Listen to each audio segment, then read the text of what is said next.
Welcome to story board. తెలంగాణలో BC రిజర్వేషన్ల పెంపు దేశవ్యాప్తంగా చర్చకు దారితీసింది. ఇప్పుడు దేశంలో పార్టీలన్నీ బీసీ జపం చేస్తున్నాయి. కేంద్రం కులగణన కూడా బీసీల లెక్కలు తీయడానికే అనే అభిప్రాయాలున్నాయి.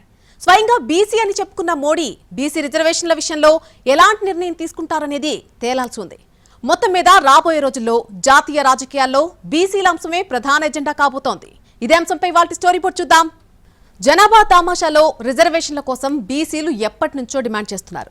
అందుకు తగ్గట్టుగానే తెలంగాణలో బీసీల లెక్కలు తీసి రిజర్వేషన్లు పెంచాలని నిర్ణయం తీసుకున్నారు. స్థానిక ఎన్నికల్లో అమలు కూడా చేస్తున్నారు. దీంతో తెలంగాణలో జరిగిన కసరత్తుపై జాతీయ స్థాయిలో చర్చ జరుగుతోంది. తెలంగాణ స్థానిక ఎన్నికల్లో బీసీలకు 42% రిజర్వేషన్లు అమలు చేయాలన్న నిర్ణయంతో దేశం మొత్తం ఇటువైపు తిరిగి చూస్తోంది. ఇప్పటికే బీసీ జనాభాకు అనుగుణంగా రిజర్వేషన్లు పెంచాలన్న జాతీయ స్థాయి డిమాండుకు ఇక్కడ మన్నన దక్కిందనే అభిప్రాయాలు వ్యక్తమవుతున్నాయి. ఇప్పుడు మిగతా రాష్ట్రాలు, కేంద్రం కూడా బీసీల లెక్కలు తీసి జనాభాకు తగ్గట్టుగా రిజర్వేషన్లు ఇవ్వాలని బీసీ సంఘాలు కోరుతున్నాయి. మండల్ కమిషన్ నివేదిక వచ్చేదాకా బీసీలకు అసలు రిజర్వేషన్లే లేవని, ఆ తర్వాత కూడా బీసీల్లో ఉన్న అన్ని కులాలకు రిజర్వేషన్ ఫలాలు అందలేదనే అభిప్రాయాలు ఉన్నాయి. ప్రస్తుతం కేంద్రం జనగణనతో పాటు కులగణనకు అంగీకరించడంతో బీసీల లెక్కలు బయటకొస్తాయనే ఆశాభావం వ్యక్తమవుతోంది. ఒక్కసారి బీసీల జనాభా ఎంతో స్పష్టత వస్తే అందుకు తగ్గట్టుగా రిజర్వేషన్లు పెంచక తప్పదని బీసీ సంఘాలు వాదిస్తున్నాయి. ఇప్పటికే దేశంలో పార్టీలన్నీ బీసీ జపం ఎత్తుకున్నాయని, భవిష్యత్తులో జాతీయ స్థాయిలో బీసీ అంశం ప్రధాన ఎజెండా అవుతుందని బీసీ సంఘాలు నమ్ముతున్నాయి. దేశంలో స్వాతంత్రం ముందు నుంచి ఎస్సీ, ఎస్టీ రిజర్వేషన్లు ఉన్నాయి.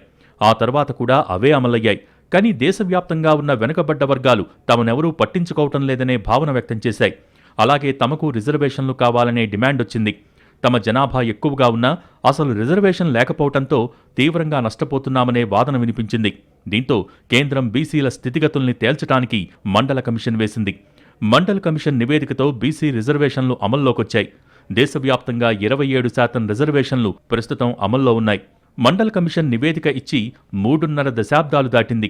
బీసీ జనాభా ఇబ్బడి ముబ్బడిగా పెరిగిన సమయంలో కూడా అవే రిజర్వేషన్ల అమలు సబబు కాదని దేశవ్యాప్తంగా ఉన్న బీసీ సంఘాలు ప్రభుత్వాలపై ఒత్తిడి తెచ్చాయి. దేశ జనాభాలో సగానికి పైగా ఉన్న బీసీలకు సముచిత రీతిలో రిజర్వేషన్లు ఉండాలనే ప్రతిపాదన బలం పుంజుకుంది. ఆయా రాష్ట్రాలలో బీసీ సంఘాల ఒత్తిడి ఫలితంగా కొన్ని రాష్ట్రాలలో రాష్ట్ర స్థాయిలో కులగణన ప్రయత్నాలు, బీసీ రిజర్వేషన్ల పెంపు ప్రయత్నాలు అడపాదడపా జరిగాయి. కొన్నాళ్ల క్రితం బీహార్లో బీసీ కులగణన డేటాను పాట్నా హైకోర్టు తిరస్కరించింది.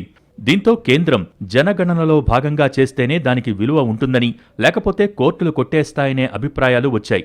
అలాగే కులగణన ఎలా చేయాలనే అయోమయంలో మరే రాష్ట్రమూ ముందడుగు వేయటానికి సాహసించలేదు.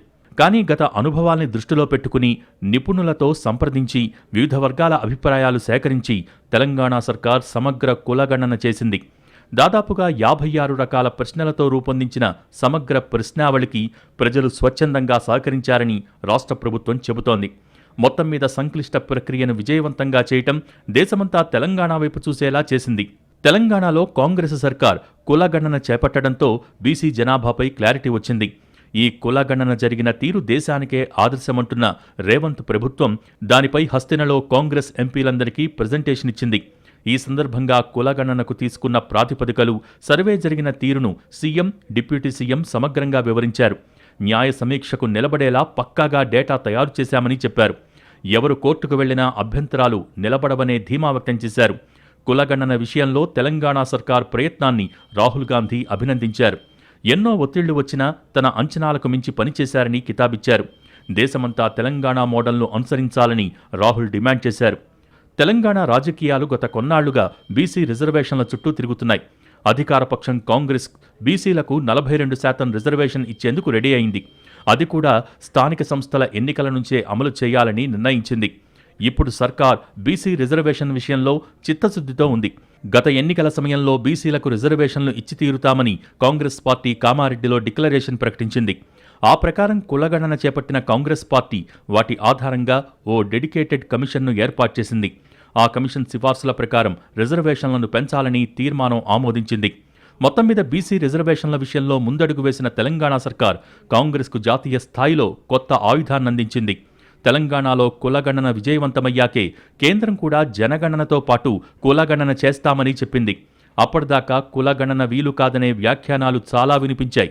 పైగా కొత్తగా కులాల లెక్కలు తీసి సామాజిక అశాంతి సృష్టిస్తారా అనే ఆందోళన కూడా వ్యక్తమైంది. కానీ కులాల లెక్కలు తేల్చకుండా దేశంలో సమగ్ర అభివృద్ధి సాధ్యం కాదన్న రాహుల్ వాదనను బలపర్చేలా రాష్ట్ర సర్కార్ ముందుకెళ్లింది. రాష్ట్ర ప్రభుత్వాలు కూడా సమగ్ర కులగణన చేయగలవనే విషయం నిరూపించామంటోంది. ఈ లెక్కలు కేంద్రం తీసుకోకపోయినా సర్వే జరిగిన తీరు ఖచ్చితంగా ఉపయోగపడుతుందనే భావనతో ఉంది. అదే విషయాన్ని ఢిల్లీలో సీఎం, డిప్యూటీ సీఎం గట్టిగా చెప్పారు.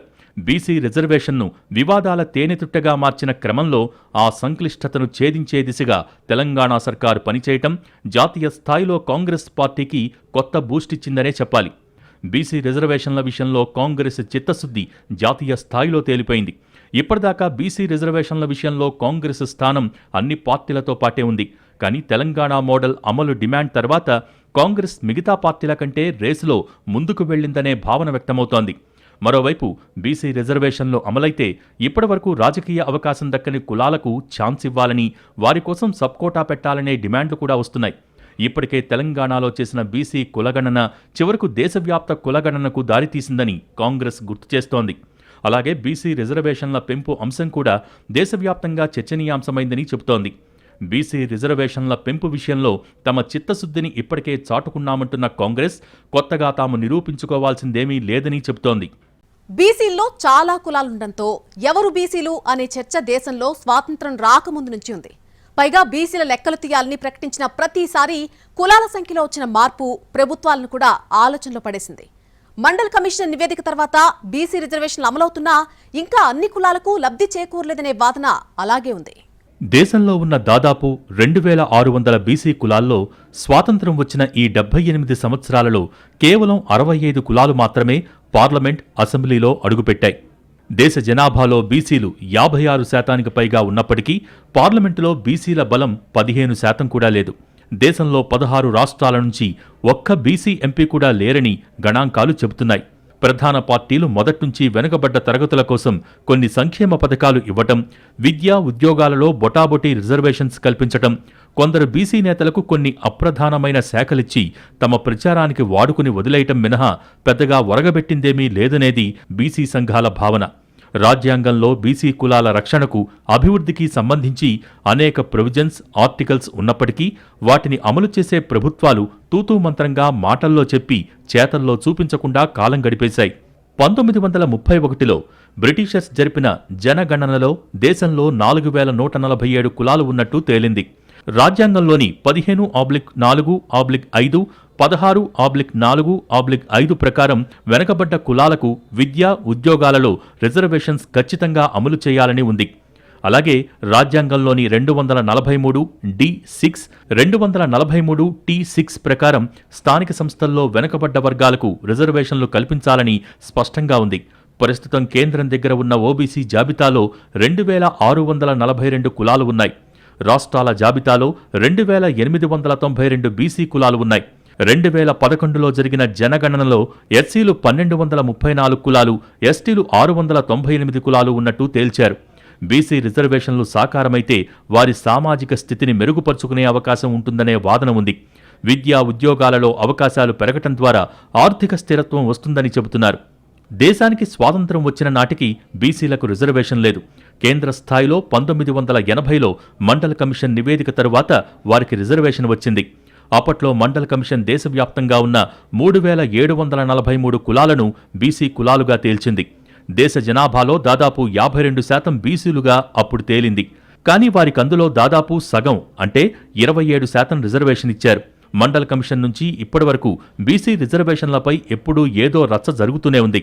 ముఖ్యంగా చట్టసభల్లో అంటే అసెంబ్లీ, పార్లమెంటుల్లో ఎస్సీ ఎస్టీలకు మాత్రమే రిజర్వేషన్ ఉంది, బీసీలకు లేదు. ఇది ఎప్పటినుంచో పెండింగ్లో ఉన్న డిమాండ్. అసెంబ్లీ, పార్లమెంటులో జనాభాకు తగ్గట్టు ప్రాతినిధ్యం ఉండాలని కోరుతున్న బీసీలకు ఇది చిరకాల స్వప్నం. మరోవైపు స్థానిక సంస్థల్లో అంటే మున్సిపాలిటీలు, పంచాయతీల్లో వారికి రిజర్వేషన్ ఉంది. కానీ తరచూ ఈ వివాదం కోర్టులకెక్కుతూనే ఉంది. 2021లో కూడా ఇలా స్థానిక సంస్థల్లో బీసీ రిజర్వేషన్ గొడవ ఒకటి మహారాష్ట్రలో వచ్చింది. దీంతో అక్కడి ప్రభుత్వం సుప్రీంకోర్టుకెళ్లింది. 2021 జనాభా లెక్కలతో పాటు కులాల లెక్కలు కూడా తీయాలని కోరుతూ మహారాష్ట్ర ప్రభుత్వం సుప్రీంకోర్టుకు వెళ్లింది. 2011లో చేసిన కులాల లెక్కలు విడుదల చేయాలని కూడా మహారాష్ట్ర కోరగా కేంద్రం తిరస్కరించింది. చట్టసభల్లో రిజర్వేషన్ లేకపోవడంతో బీసీలకు వారి జనాభాకు అనుగుణంగా ప్రాతినిధ్యం ఉండటం లేదు. అసలు బీసీల జనాభా ఎంత, వారికి దక్కాల్సిందెంత, దక్కుతున్నది ఎంత అనేది తేలితే అంతా చక్కబడుతుంది. ఏ కులం ఎంత జనాభా ఉందో తేలితేనే ఇది సాధ్యం. అందుకే బీసీల్లో కులగణన డిమాండ్ ఎక్కువగా ఉంది. స్వతంత్ర భారతంలో తొలిసారి 1951లో జనాభా లెక్కలు చేపట్టారు. అప్పుడు షెడ్యూల్ కులాలు, షెడ్యూల్ తెగల సమాచారం మాత్రమే సేకరించారు. అప్పటి నుంచి కులగణనను భారత ప్రభుత్వం వ్యతిరేకిస్తూ వచ్చింది.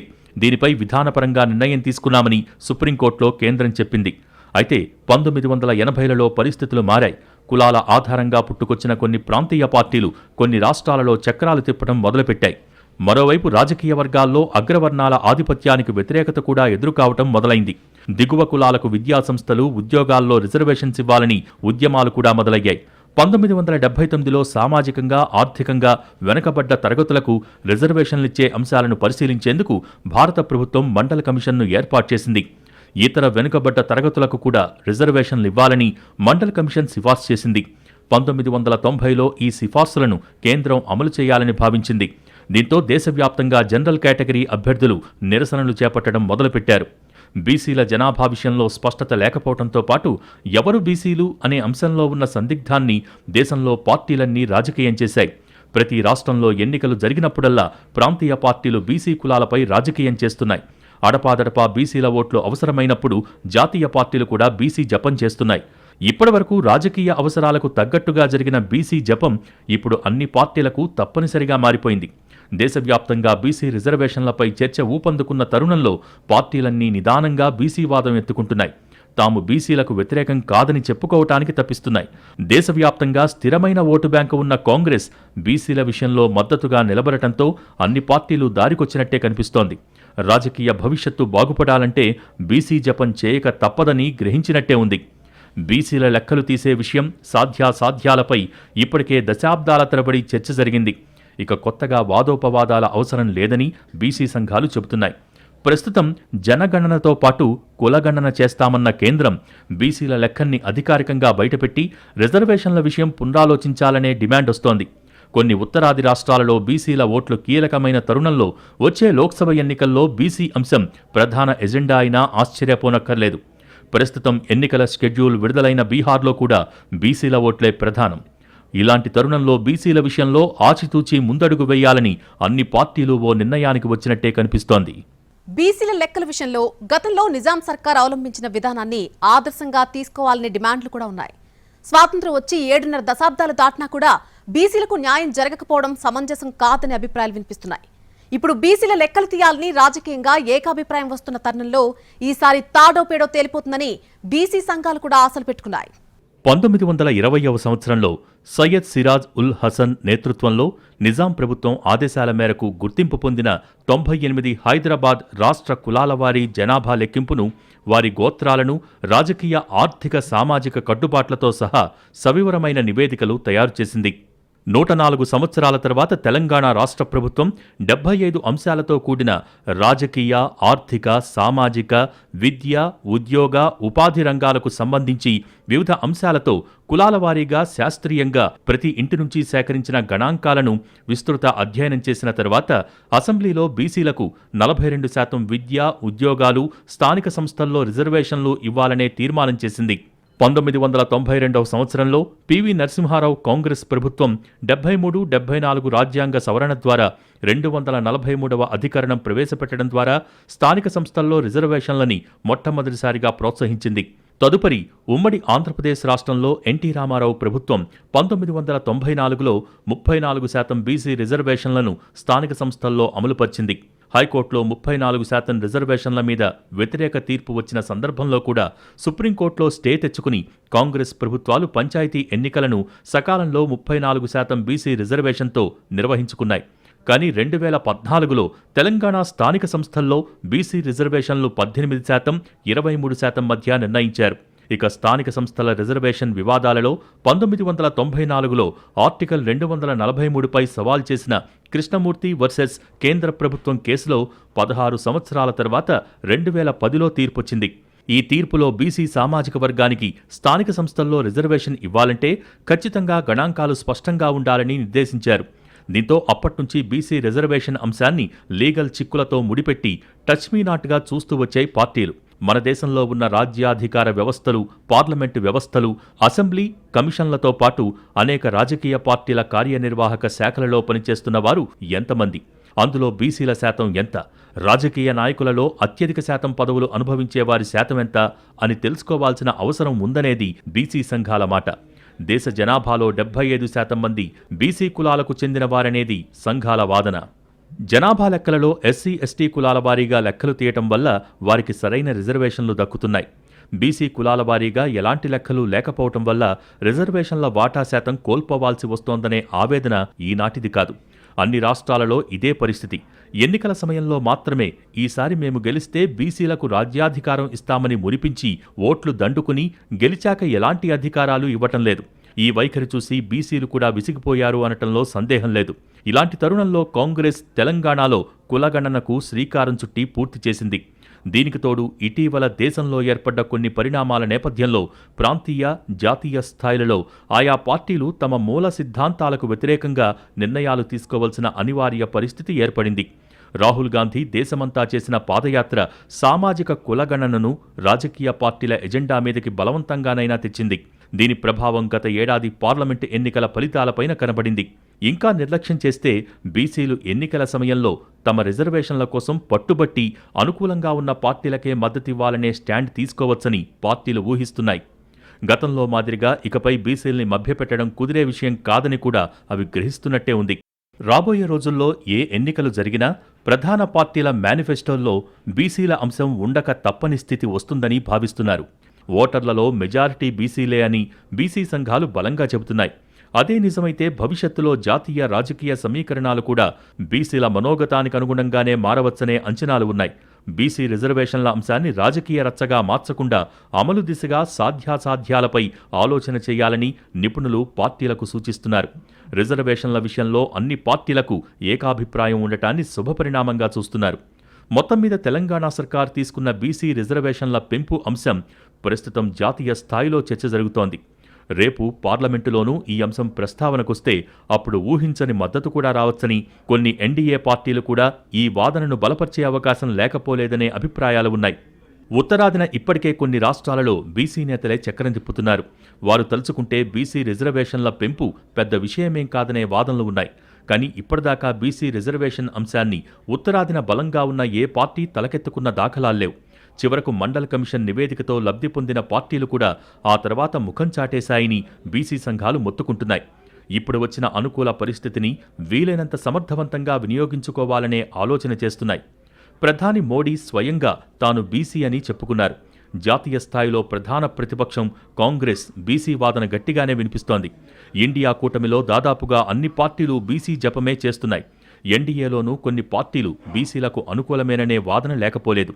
అలాంటప్పుడు గట్టిగా ప్రయత్నిస్తే ఈసారి ఖచ్చితంగా న్యాయం జరుగుతుందని బీసీ సంఘాలు భావిస్తున్నాయి. ఇప్పుడు కాకపోతే మరెప్పుడూ కాదనే స్ఫూర్తితో ముందుకు వెళ్లాలని, అనుకున్న ఫలితం సాధించేదాకా వెనక్కి తగ్గకూడదని అనుకుంటున్నాయి. మరి రాబోయే రోజుల్లో రాజకీయ పార్టీలు ఎలాంటి కార్యాచరణ తీసుకుంటాయి? రాబోయే ఎన్నికల ఫలితాలు బీసీల ఆకాంక్షల్ని ప్రతిబింబిస్తాయా? బీసీ సంఘాల వ్యూహం ఎలా ఉండబోతోంది? ఈ ప్రశ్నలన్నింటికీ సమాధానాల కోసం ఎదురు చూడాల్సిందే.